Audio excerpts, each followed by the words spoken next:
Hi everyone, welcome to my YouTube channel Daily Tutorials, where I provide you with daily tech tips and helpful guides.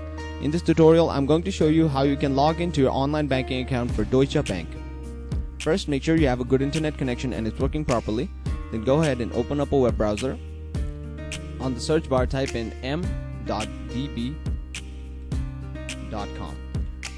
Then press enter. Now once you land on this page, click on the option that says Client Logins, which is right here.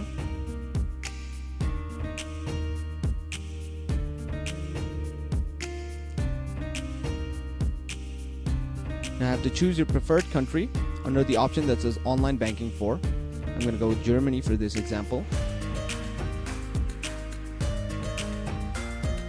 Now I have to type in your branch number here, your account number here, type in your sub-account 2 digits here, your 5-digit PIN here, and then click on Execute Login.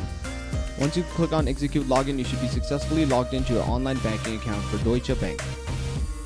And that is it. Thank you very much for watching this video. Be sure to leave a like, share this video, and subscribe to our channel for more helpful guides just like this.